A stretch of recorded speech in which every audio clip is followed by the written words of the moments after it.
Assalamualaikum warahmatullahi wabarakatuh. Perkenalkan, nama saya Nazira Nurul Insani. Saya dari kelas C. Saya ingin menyampaikan tanggapan tentang materi kontribusi Islam dalam pengembangan peradaban dunia. Yang pertama ada menelusuri pertumbuhan dan perkembangan peradaban Islam. Sejarah telah membuktikan bahwa kemajuan ilmu pengetahuan di dunia modern menjadi fakta sejarah yang tak terbantahkan. Bahkan bermula dari dunia Islamlah ilmu pengetahuan mengalami transisi atau penularan, dimensi dan proliferasi pengembangan ke dunia barat yang sebelumnya diliputi oleh masa gelap atau bisa disebut dengan Dark Ages. Melalui dunia Islamlah mereka mendapat akses untuk mendalami dan mengembangkan ilmu pengetahuan modern. Selanjutnya, Islam juga hadir di tengah kerasnya peradaban jahiliyah. Akan tetapi, untuk selanjutnya, Islam mampu bermetamorfosa menyebar hampir ke seluruh penjuru dunia. Dalam perkembangan peradaban dunia, memang Islam tidak bisa dilepaskan dari perkembangannya sejak dari zaman Rasulullah SAW sampai sekarang pun Islam banyak memberi kontribusi terhadap dunia. Dari zaman Rasulullah SAW, Islam merubah peradaban yang ada di Jazirah Arab dan sampai sekarang kita masih dapat merasakan nikmat dari. Lalu Islam dalam ekspansinya tidak hanya mengambil keuntungan materi dari daerah yang dapat dikuasai, melainkan ikut membangun dan memajukan peradaban yang ada dan tetap toleran terhadap budaya lokal yang ada. Berikut berbagai bukti kemajuan peradaban Islam kala itu dapat dilihat dari beberapa indikator antara lain. 1. Keberadaan perpustakaan Islam dan lembaga-lembaga keilmuan seperti Baitul Hikmah, Masjid Al-Azhar, Masjid Qarawiyyin dan sebagainya yang merupakan pusat para intelektual muslim berkumpul untuk melakukan proses pengkajian dan pengembangan ilmu dan sains. 2. Peninggalan karya intelektual muslim seperti Ibnu Sina, Ibnu Haytham, Imam Syafi'i, Ar-Razi, Al-Kindi, Ibnu Rusyd, Ibnu Khaldun, dan lain sebagainya. 3. Penemuan-penemuan intelektual yang dapat mengubah budaya dan tradisi umat manusia seperti penemuan kertas, kalender Islam, penyebutan hari-hari, seni arsitektur, dan tata perkotaan. 4. Pengaruh keutamaan nilai-nilai kebudayaan, asasi sebagai manifestasi dari konsep Islam, ima, ihsan, dan takwa. Islam mendorong budaya yang dibangun atas dasar slim atau ketenangan dan kondusivitas. Salam kedamaian, salamah keselamatan, sedangkan iman melahirkan budaya yang dilandasi amin rasa aman dan amanah tanggung jawab terhadap amanah. Akhirnya ihsan mendorong budaya hasanah atau keindahan dan husn kebaikan. Lalu, menurut Harun Nasution, Islam terbagi menjadi 3 periode, yaitu periode klasik dari tahun 650 sampai 1250 Masehi, periode pertengahan dari 1250 sampai 1800 Masehi, dan periode modern dari 1800 Masehi sampai sekarang. Pada masing-masing periode terdapat perbedaan dimensi yang khas yang tampil dalam setiap pengembangannya. Lalu, hadirnya Islam yang dibawa oleh Nabi Muhammad SAW mampu menyebar ke seluruh penjuru dunia. Hal ini dibuktikan dengan berkembangnya Islam di negara-negara belahan dunia. A. Faktor penyebab kemajuan dan kemunduran peradaban Islam. Yang pertama, kemajuan peradaban Islam.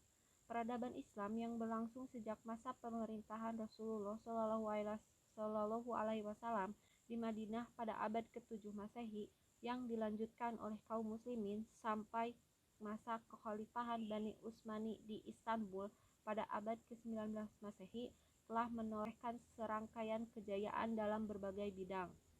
Lalu di sini ada dinasti Umayyah dari 661 sampai 750 Masehi. Bani Umayyah adalah keturunan Umayyah bin Abdul Syams, salah satu suku Quraisy. Dalam sejarah Islam, Bani Umayyah mendirikan dalam dunia periode Damaskus dan Cordoba. Penyebutan dinasti pada kekhalifahan Bani Umayyah karena Muawiyah mengubah sistem suksesi kepemimpinan dari yang bersifat demokratis dengan cara pemilihan kepada yang bersifat keturunan, kemajuan berbagai bidang mulai diraih kekhalifahan Islam, diantaranya adalah bidang ekspansi wilayah, bidang bahasa dan sastra Arab, bidang pembangunan fisik, sarana prasarana penunjang kebudayaan dan pemerintahan seperti masjid-masjid, istana peristirahatan. Di masa ini, gerakan-gerakan ilmiah telah berkembang pula seperti dalam bidang keagamaan, sejarah, dan filsafat. Lalu, penyebab runtuhnya dinasti Bani Umayyah. A. Mendapatkan perlawanan dari kaum Khawarij, mendapatkan pertentangan pula dari Talhah dan Zubair dari Mekah, pertentangan dari golongan Syiah, pertentangan tradisional antara suku Arab Utara dan suku Arab Selatan, persaingan antara kalangan anggota dinasti Bani Umayyah, kehidupan mewah pihak istana sehingga membuat anak-anak khalifah kurang sanggup memikul beban berat, munculnya Khalifah Bani Hashim, satu cabang lain dari Quraisy bekerjasama dengan kaum Syiah untuk melakukan serangan kepada Bani Umayyah. Ada dinasti Abbasiyah dari tahun 750 sampai 1258 Masehi.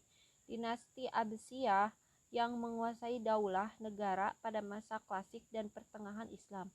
Pada masa pemerintahan Abbasiyah tercapai zaman keemasan Islam. Daulah ini disebut Abbasiyah karena pendirinya adalah keturunan Al-Abbas, paman Nabi Shallallahu Alaihi Wasallam, yakni Abu Abbas As-Saffah.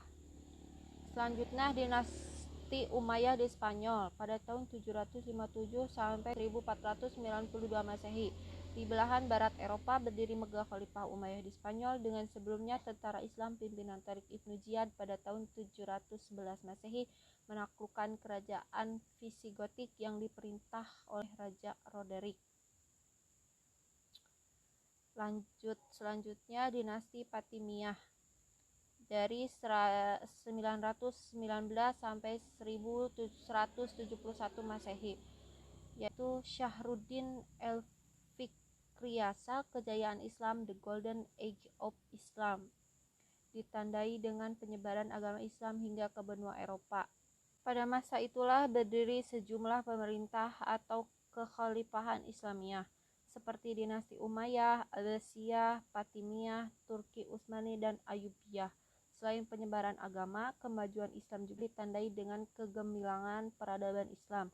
Banyak tokoh-tokoh Muslim yang muncul sebagai cendekiawan dan memiliki pengaruh besar dalam dunia peradaban hingga saat ini.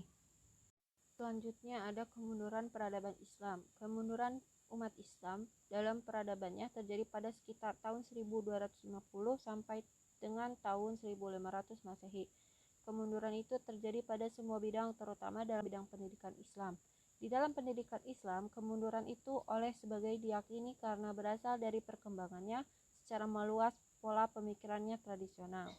Tapi kuantitas umat Islam yang begitu besar belum diimbangi dengan kualitas sehingga kondisi umat Islam sangat tertinggal oleh dunia barat ataupun Kristen.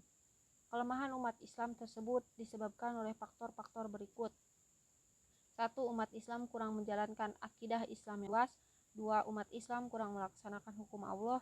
3. Umat Islam kurang menerapkan amar ma'ruf nahi munkar. 4. Umat Islam kurang menjalankan jihad. 5. Umat Islam telah terjebak dalam perbedaan-perbedaan internal ketamakan duniawi. 6. Umat Islam terlalu santai dan kurang memperhatikan kepentingan umat Islam. 7. Umat Islam terpengaruh arus pemikiran barat yang ajaran Islam, terutama yang terjadi di kalangan para penguasa. Lalu akibat yang lebih jauh lagi adalah muncullah nafsu untuk berebut kekuasaan tanpa disertai etika sama sekali. Kepada bawahan dipas dan diinjak, sementara terhadap atasan berlaku menjilat dan memuji berlebihan menjadi hiasan mereka. Krisis dalam bidang keagamaan. Selanjutnya, krisis bidang pendidikan dan ilmu pengetahuan. Krisis ini sesungguhnya hanya sekedar akibat dari adanya krisis dalam bidang sosial politik dan bidang keagamaan. Pusat-pusat ilmu pengetahuan baik yang berupa perpustakaan maupun lembaga-lembaga pendidikan diporak-poranda dan dibakar sampai punah tak terbekas. Akibatnya adalah dunia pendidikan tidak mendapatkan ruang gerak yang memadai. Cukup sekian penyampaian materi dari saya. Mohon maaf bila ada kesalahan dan kekurangan. Wassalamualaikum warahmatullahi wabarakatuh.